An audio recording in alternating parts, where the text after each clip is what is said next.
Hola, continuamos con nuestras clases de física. Estamos con el bloque 2, interacción electromagnética, y en concreto en el tema 2 de magnetostática. En la clase anterior estuvimos estudiando, haciendo una introducción al magnetismo, una introducción histórica, y estudiamos las fuentes del campo magnético, son los imanes, de una manera breve, y describimos las corrientes desde un punto de vista físico-matemático.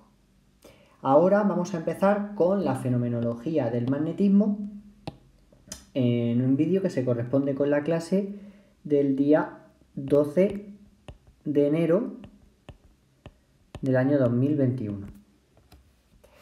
Pues bien, ¿qué queremos decir con fenomenología del magnetismo? Pues queremos decir los hechos, los fenómenos que acontecen debido o como teniendo el magnetismo como causa.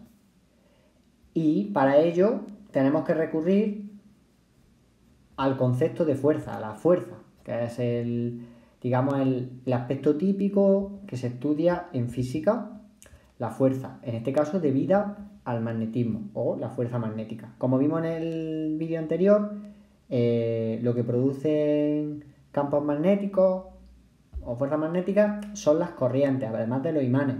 Por eso vamos a estudiar la fuerza entre corrientes. Este estudio se debe a unos experimentos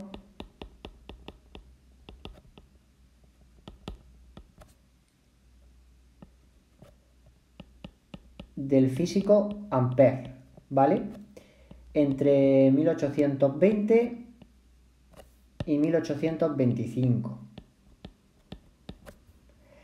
Y se percató de lo siguiente: si nosotros tenemos un cable,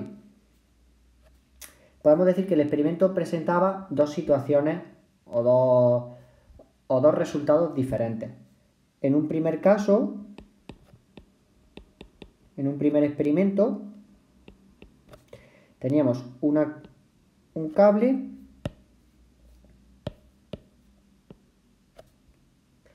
y otro cable, por el que circulaba una corriente. En el primer caso, por los dos cables circulaba una corriente, una intensidad de corriente. Si llamamos a esto cable A y a esto cable B, por aquí una intensidad A y aquí una intensidad B. La clave está en que las direcciones son paralelas y el sentido es el mismo, un sentido hacia arriba de las intensidades. Pues se podía comprobar que aparecía una fuerza magnética o una fuerza, llamaremos después magnética, que provocaba una atracción. Si había una fuerza perpendicular a la dirección y sentido de la intensidad, que generaba atracción. Tanto es así que se ve como los cables se arquean y se acercan mutuamente, ¿vale? El segundo experimento, la situación de partida es la misma. Tenemos dos cables. Lo que ocurre es que ahora la intensidad de corriente circula en sentido opuesto. I sub A hacia arriba e I sub B hacia abajo.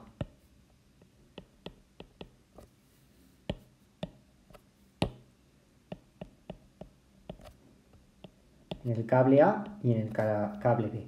Entonces se veía que los cables se abombaban, pero en el sentido contrario al anterior, es decir, había una repulsión. Luego se presentaba una fuerza perpendicular a la dirección y sentido de la intensidad de corriente y se producía una repulsión. Claro, recordemos que las corrientes no son ni más ni menos que partículas cargadas que fluyen a través del cable, que se mueven a una cierta velocidad. Y Ampère ante esta situación tenía que plantearse lo siguiente.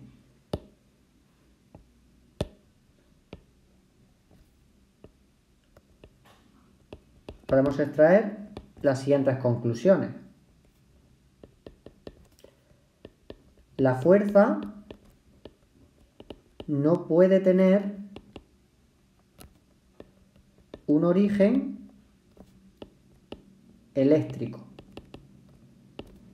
¿Por qué? Porque se conocía perfectamente la electricidad, la electrostática, y nosotros, como hemos visto en el tema anterior, una partícula que se mueve en un sentido, esa fuerza que vemos que es perpendicular a la dirección y sentido de la velocidad de las partículas cargadas, pues tenía como, digamos, una explicación que se desconocía, no se podía explicar el motivo de estos experimentos. Por lo tanto, a partir de lo que de los experimentos de Ørsted, que se veía que las corrientes producían campos magnéticos o interactuaban con los imanes o con la brújula, pues es lógico pensar que estos fenómenos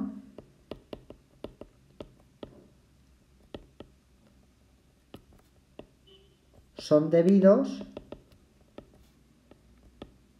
al magnetismo. Entonces habrá una fuerza magnética que hay que describir, que hay que estudiar, ¿vale? ¿Cuál es la situación? Pues entonces vamos a intentar encontrar esa fuerza magnética entre corrientes. El problema es que nosotros hemos hecho aquí unos dibujos que son puramente teóricos. Uno no tiene un cable así suelto y de repente por ahí circula corriente. Para que circule corriente uno tiene que construir un circuito cerrado, ¿vale?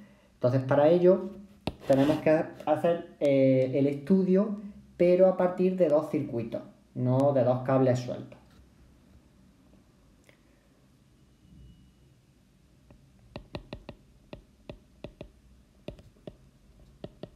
Entonces nuestra situación de partida ya no va a tener ese esquema teórico, sino que vamos a tener, por ejemplo,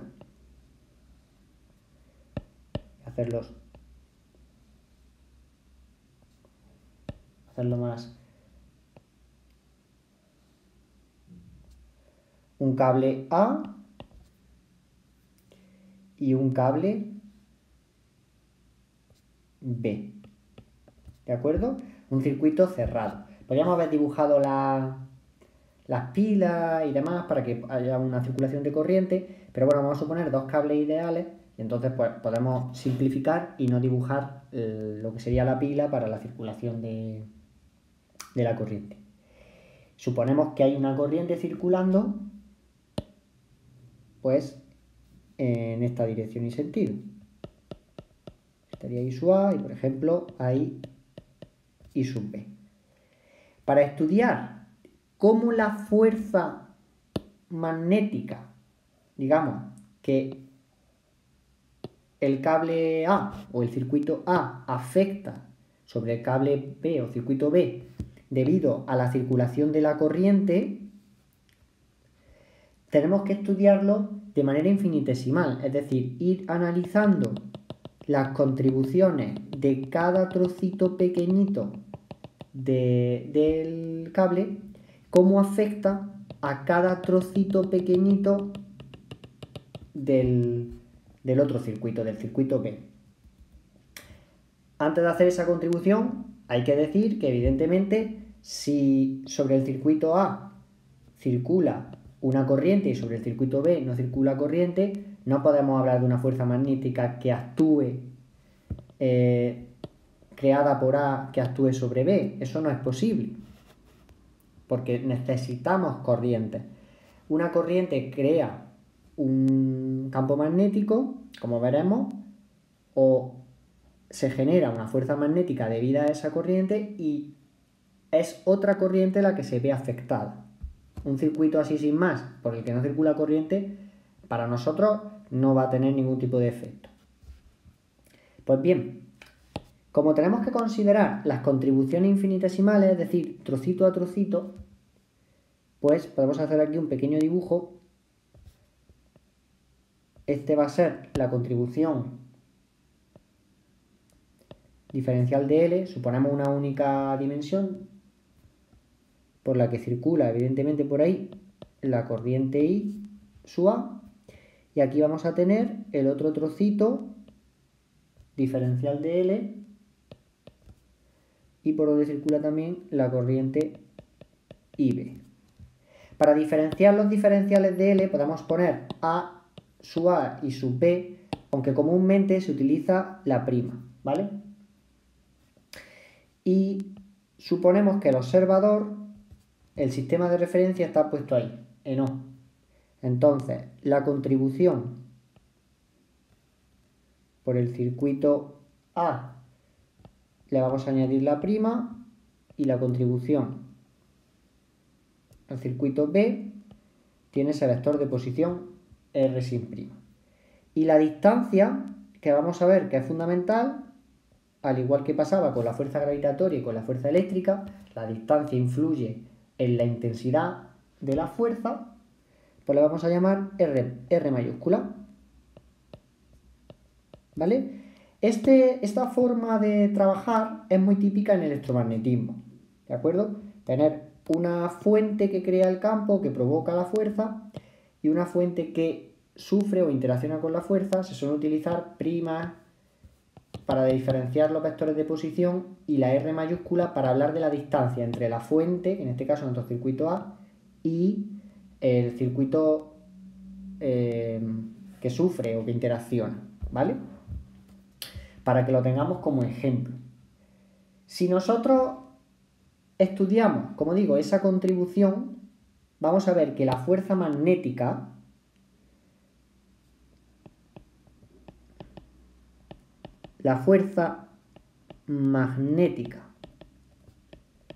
que ejerce A sobre B es la siguiente. Es una expresión bastante...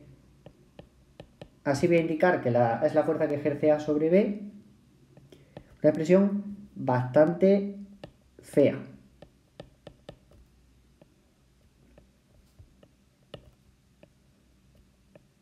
Ahí vemos las integrales.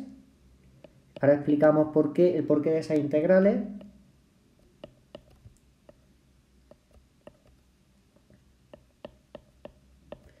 Y aquí aparecen las contribuciones del circuito A, del circuito B. Esta R mayúscula es la distancia, el vector unitario,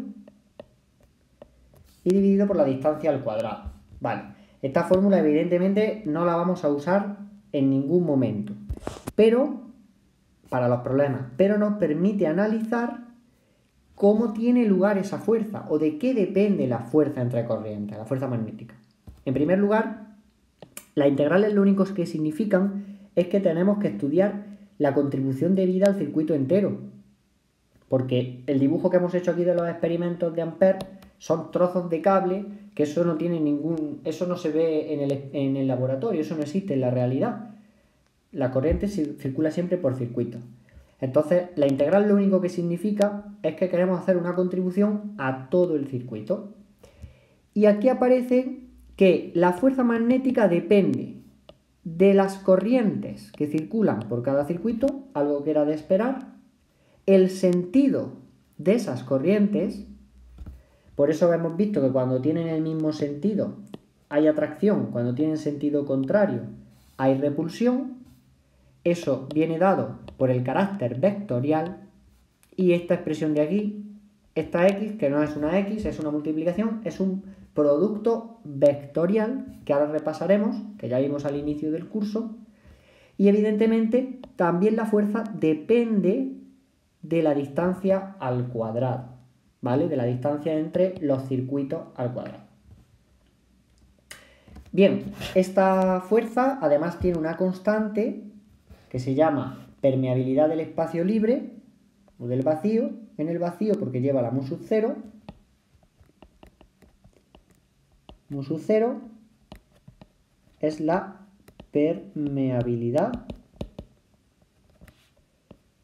del espacio libre o vacío y tiene el siguiente valor: 4 pi por 10 elevado a menos 7 newton partido por amperio al cuadrado.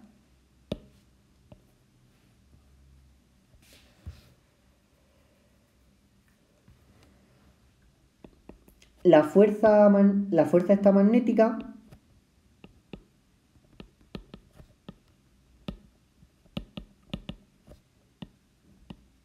entre corrientes cumple el principio de superposición, que ya hemos visto en las otras fuerzas. Es decir, que la fuerza total es igual a la suma de la fuerza de cada uno de los circuitos. Si yo tuviera 4 o 5 circuitos y quiero estudiar cómo interaccionan con otro circuito, pues haría la suma vectorial de las fuerzas debidas a cada circuito, ¿vale?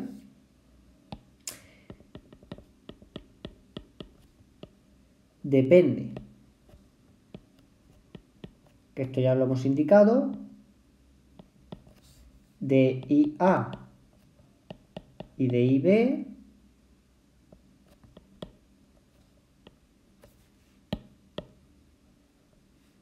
del valor, depende también de los sentidos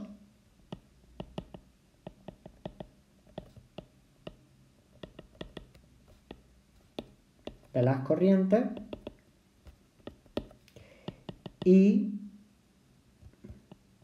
es inversamente proporcional a la distancia al cuadrado.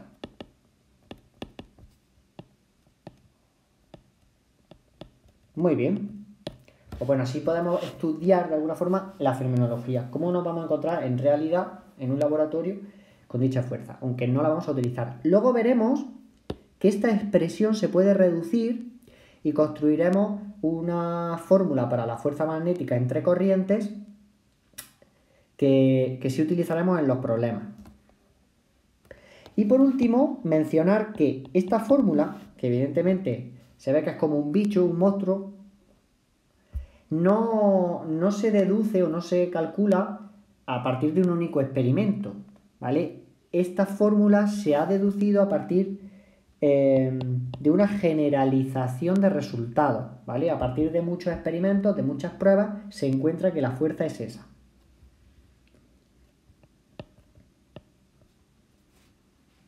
Bueno, en vez de poner F, vamos a escribir la expresión para F es una generalización de muchos resultados particulares. ¿Vale? Entonces, de alguna forma, engloba todas las situaciones. Muy bien, una vez que hemos visto de qué depende la fuerza magnética, aunque todavía esta expresión no la podamos utilizar, porque no sabemos ni resolver integrales ni nada, podemos dar el salto a explicar cómo deducir la expresión del campo magnético, porque el campo magnético vendrá dada por esta fuerza. ¿Vale? Antes de pasar a eso, vamos a hacer un pequeño descanso en el camino para estudiar o hacer un repaso del producto vectorial.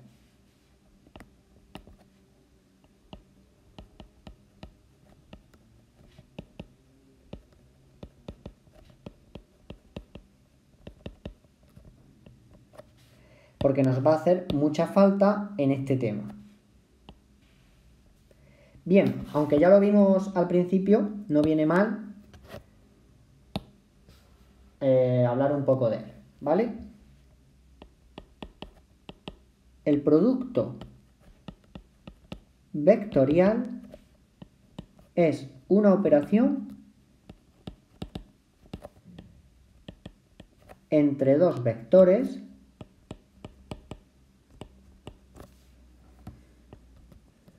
cuyo resultado es otro vector.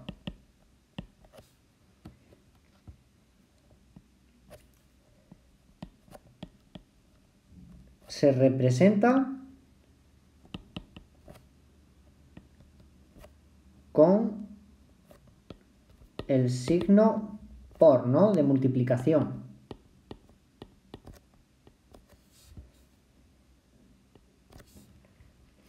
Bien, digamos que tenemos un vector dado un vector u y un vector v. Decimos que u vectorial v es igual a w, ¿vale? Esta sería la representación del producto vectorial. Y ahora, ese vector w resultado del producto vectorial de u por v, tenemos que encontrar el módulo, la dirección y sentido, ¿vale? Bien. El módulo de w va a ser igual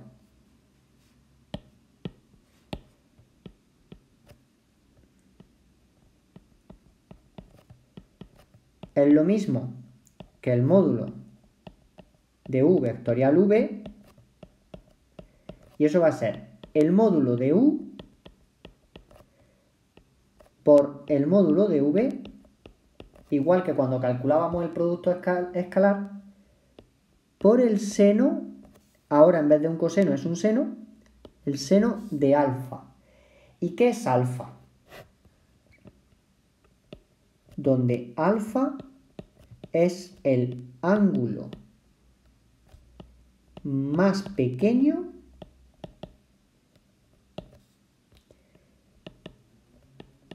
que forman u y v, ¿vale? Porque claro, dos vectores pueden formar siempre dos ángulos. Tenemos este ángulo de aquí y también podría ser este de aquí. Nosotros nos vamos a quedar con el pequeño, ¿vale? Este sería alfa. Bien, eso por un lado. Hasta aquí, bueno, es relativamente sencillo. Para saber cuánto vale w como módulo, pues se calcula esto. El problema está para hablar de la dirección y sentido. ¿De acuerdo? Bien. La dirección de w es perpendicular al plano que forman u y v. ¿De acuerdo? Y antes de explicar esto, vamos a ver el sentido.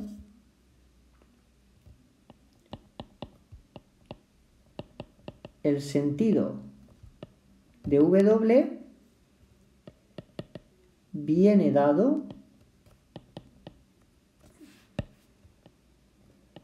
por la regla del sacacorchos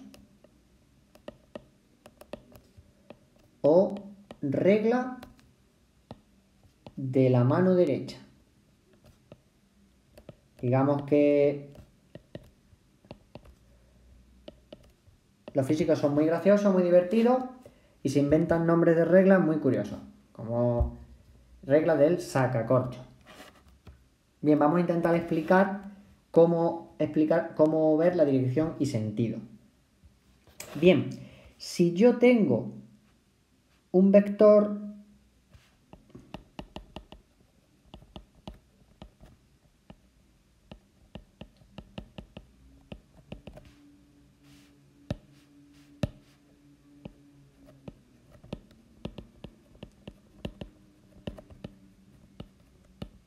¿vale? Ejemplos gráficos de la dirección de W. Si yo tengo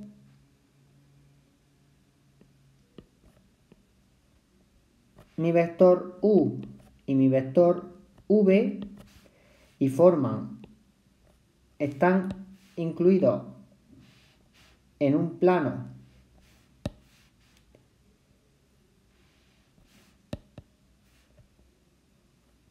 tal que así,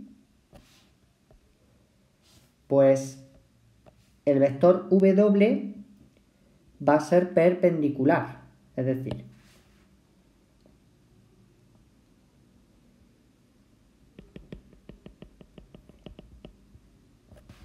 esta línea que aparece perpendicular al plano UV, aquí estaría la dirección de W.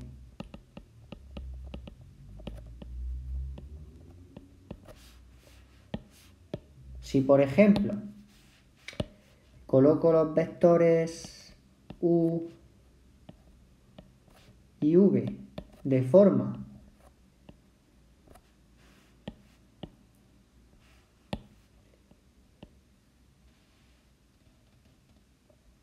tal que así, que están incluidos en este plano,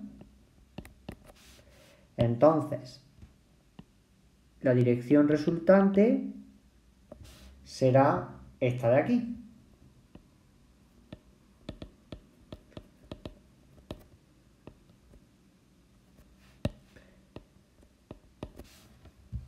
Y ahora la pregunta es, ¿cuál será el sentido? Porque en ambos casos, o da igual el plano, la dirección que yo me invente, el vector W podría ir apuntando hacia arriba o podría ir apuntando hacia abajo.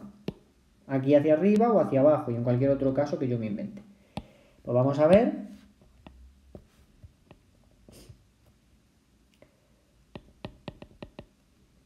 Ejemplos.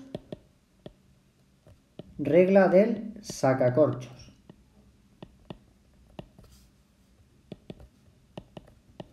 Que nos va a explicar o nos va a dar el sentido de W.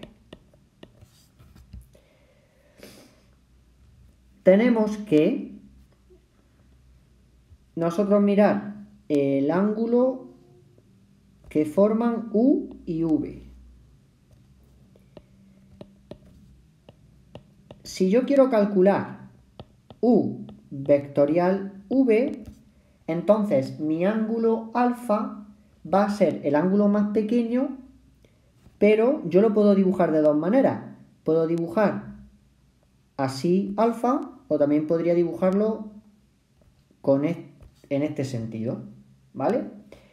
Pues nos vamos a quedar con este de aquí, porque el orden en el que yo posicione los vectores en el producto vectorial me va a dar una dirección, un sentido en el que se produce o se dibuja el ángulo alfa. ¿Vale? Si yo pusiera V vectorial U, hiciera una de estas similar,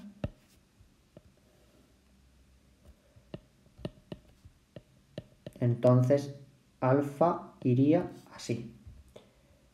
Muy bien. Pues para aplicar la regla del sacacorchos y deducir el sentido de W, tengo que coger mi mano derecha, que voy a intentar dibujarla de la mejor manera posible.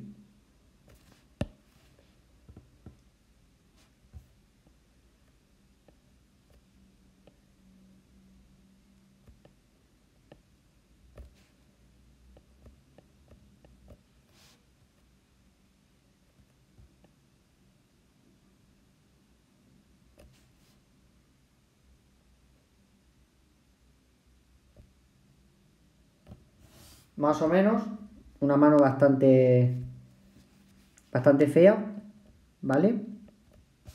Bien, aquí estaría el pulgar, esto sería el pulgar y estos serían los dedos.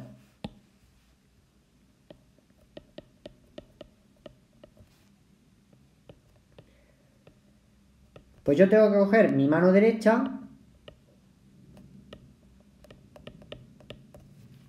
y hacer girar estos dedos, los dedos, siguiendo el sentido de giro del ángulo alfa. Y en función de donde me apunte el pulgar, ese va a ser el sentido de W.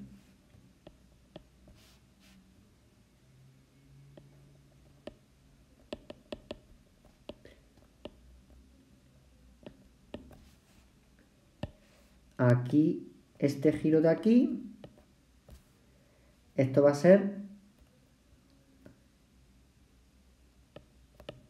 el barrido de alfa, hacia dónde barre alfa.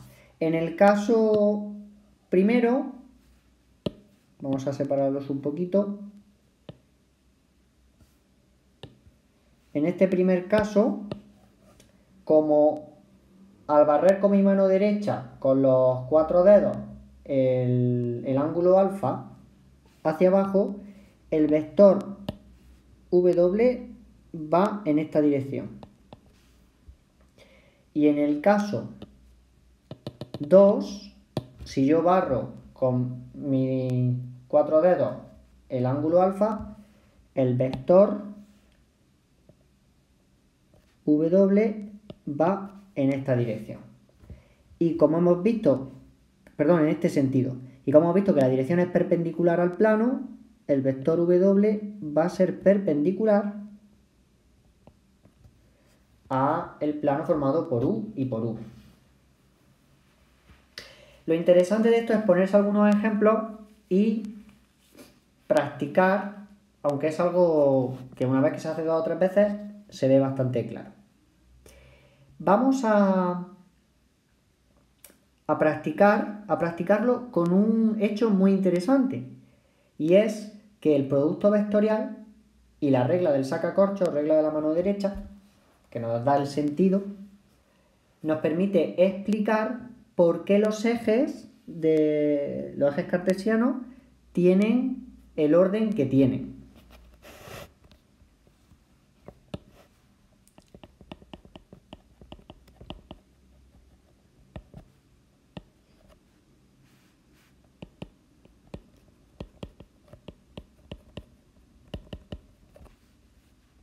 Apliquemos el producto vectorial a los ejes cartesianos.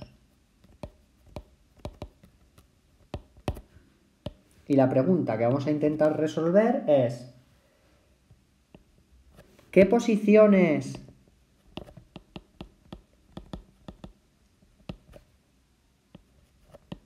de ejes están permitidas? Pues si acaso alguien está un poco perdido, vamos a ubicarlo. Si yo coloco un sistema de ejes, normalmente uno dice, venga, vector eje X, eje Y y eje Z. ¿Y por qué tienen que ser esos los ejes? ¿No podría yo poner el eje X aquí, aquí el Y y aquí el Z? ¿O aquí el X, aquí el Z y aquí el Y? En principio podríamos decir, bueno, debería dar igual, ¿no?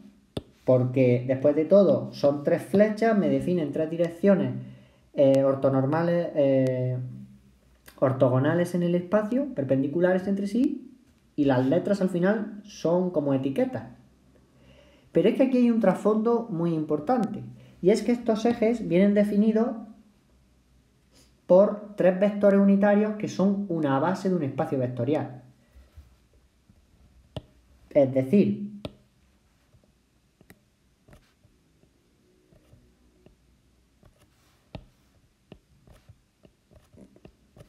esos 3 vectores que normalmente llamamos I, J y K. Y es precisamente estos 3 vectores los que nos obligan a nombrar X, Y y Z de una determinada manera. Y esto es así porque la base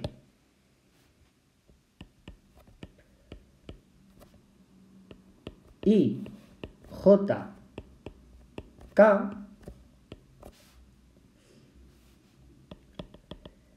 tiene que cumplir las siguientes condiciones. Que I vectorial J del vector K. Que J vectorial K del vector I y que K vectorial I del vector J. Esto es una condición que se tiene que dar. Estas tres condiciones se tienen que cumplir a la par. El motivo, pues no vamos a entrar. Pero si uno no define los ejes cartesianos cumpliendo esta condición, estas tres condiciones, pues hablamos de sistemas de referencia, levógiros, dextrógiros, es otro tema bastante más complejo. Para no equivocarnos, nuestros ejes coordenados siempre deben cumplir esta condición. Vamos a ver cómo conseguimos que esa condición se cumpla.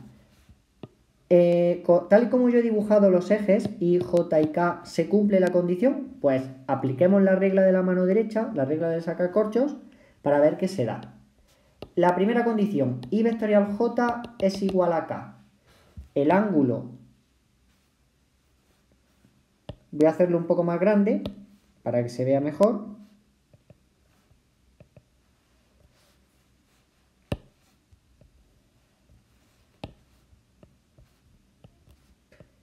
En principio hemos dicho que esto sería I, esto sería J y esto sería K. El ángulo IJ, como estoy haciendo I vectorial J, el ángulo barrido sería este. Con la regla del sacacorchos veo que el pulgar me apunta hacia arriba. Luego el vector K tiene el sentido que tiene que tener. Luego cumple la primera condición. Veamos la segunda. J vectorial K. El ángulo, como es J vectorial K, va a ir en ese barrido, en ese sentido. Si aplico la regla del sacacorchos, veo que me sale el pulgar apuntando hacia allá. Es cierto que el sentido está bien escogido, luego eso es correcto. Y por último, practiquemos con el K vectorial I. K vectorial I, el ángulo de barrido sería así, y si muevo mi mano derecha, veo que el pulgar me apunta en esta dirección, que es la dirección que he escogido para J. Se cumple la condición, luego los vectores unitarios y JK se pueden poner en esta configuración. Y ahora yo llamaría a esto X, a esto Y y a esto Z. Podéis practicar y comprobar a ver si cambiando las configuraciones funcionan o no. Un ejemplo típico que también puede funcionar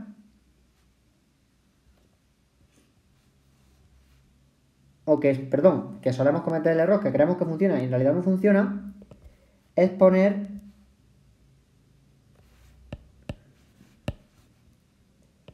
el vector I ahí, el vector J aquí y el vector K aquí, que nos construirían una configuración que sería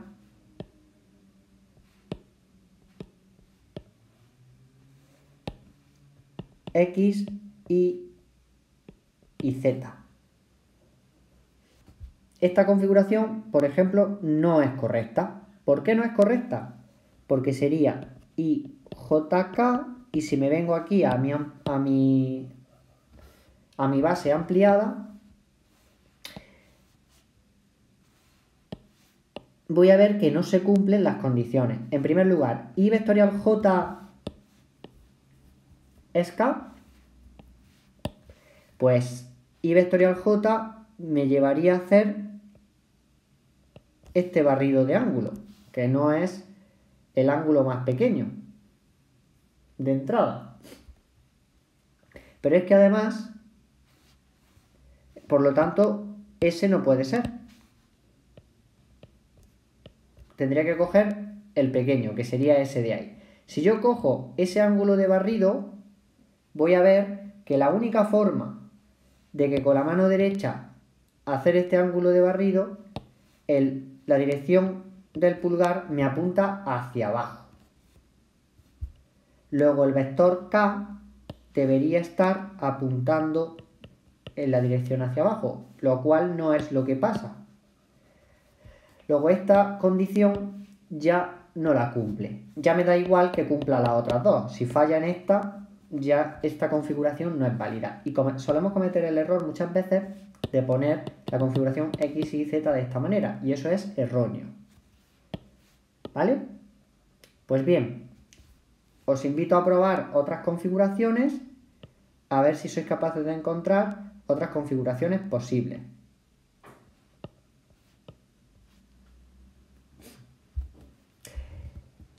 Y vamos a dejar el vídeo por hoy. Hemos podido ver la fuerza producida entre corrientes y hemos planteado un repaso del producto vectorial aplicado a los ejes cartesianos. En la clase siguiente estudiaremos la ley que describe el campo magnético, que es conocida como ley de Biot-Savart. La estudiaremos a fondo y veremos sus propiedades. Y descubriremos algo muy importante del magnetismo, y es que no es un campo conservativo, al contrario de lo que pasaba con el campo eléctrico o el campo gravitatorio.